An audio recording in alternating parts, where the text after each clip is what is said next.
నీకు ఒక ప్రాణాపాయం వచ్చింది అనుకో, నీకే వచ్చిందో లేకపోతే బేసిక్గా చెప్తున్నా, నీకు రావాలని కాదు, నీకు నీ ఇంట్లో వాళ్ళకి వస్తే ఇటు తిరిగి దండం పెట్టరా, నీవు నీకు కానీ నీకు అంతా బాగుపడుతుంది అంటే.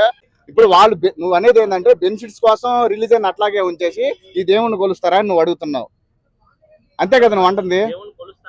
ఇప్పుడు వాడు ఆధార్ కార్డులో మటుకు హిందూ అని ఉంటది. ఇప్పుడు మన ఊర్లో 10 మంది ఉన్నారు, మన ఊరికి 10 కేజీలు రైస్ ఇస్తున్నారు, 10 మందికి కిలో. మీ ఊర్లో పక్క ఊరు నుంచి 10 మంది వచ్చి ఆ 10 కిలో వాళ్ళు తీసుకెళ్ళిపోతే మీకు ఎలా ఉంటుంది? ఎందుకు తీసుకెళ్తారు? తీసుకెళ్ళిపోతే ఎలా ఉంటుంది చెప్తున్నా, ఎలా ఉంటుంది చెప్పండి. ఎందుకు తీసుకెళ్తారన్నా? ఇప్పుడు ఈ ఊళ్ళకి చెందినాకే, వీళ్ళకి చెందినాకే కదా, వీళ్ళకి చెందినాకే కదా క్రిస్టియన్ కింద కన్వర్ట్ అయ్యి మాకు రావాల్సిన బెనిఫిట్స్ ఎలా తీసుకున్నారని పబ్లిక్ అన్న. అది ఇప్పుడు అది అనేది వాళ్ళ ఇష్టం వచ్చిన ఎవరినైనా కొలుసుకోవచ్చు అన్న. ఇప్పుడు హిందువులో ఉన్నాడు వెంకటేశ్వర స్వామినే లేకపోతే నరసింహ స్వామినే లేకపోతే ఇంకోటి సాయిబాబానే కొలవాలి, వీళ్ళని కొలవాలని రూల్ ఉందా? నమ్ముతా చెప్పు.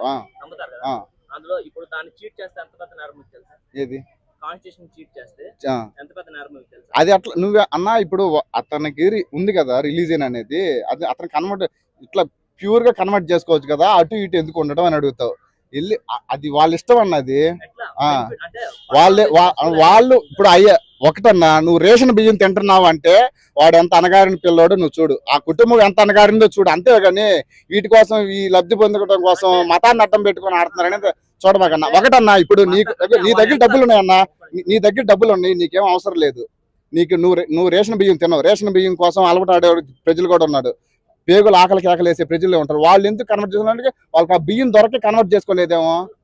నీకు దొరకతుంది కాబట్టి నువ్వు లగ్జరీగా తింటున్నావు, లగ్జరీగా ఉంటున్నావు.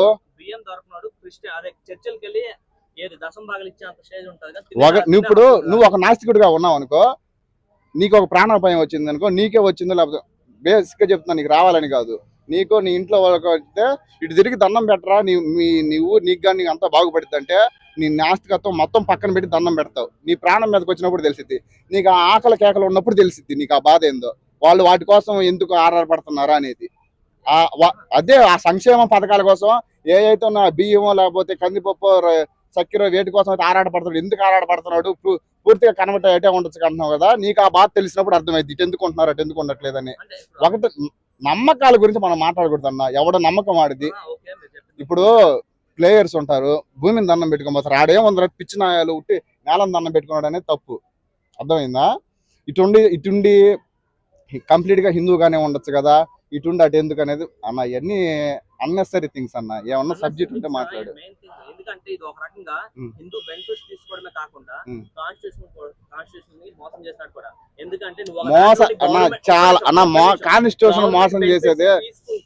420 కేసు కింద కూడా వేస్తారు. అసలు ఒకవేళ కేసు నడిస్తే మొత్తం క్రిస్టియన్లు ఉన్న సగం మంది కూడా కన్వర్షన్ అవ్వాల్సి ఉంటుంది. చేయమను, మంచిదే కదా. అప్పుడు వాళ్ళకి వచ్చే బెనిఫిట్, ఇప్పుడు క్రిస్టియానిటీ చెప్పేదేనన్నా, ఇప్పుడు క్రిస్టియానిటీ కింద ఉంటే వాళ్ళకి వచ్చే బెనిఫిట్స్ ఏమంటే వాళ్ళకి వచ్చే రూపాయతోనే బతుకుతారు.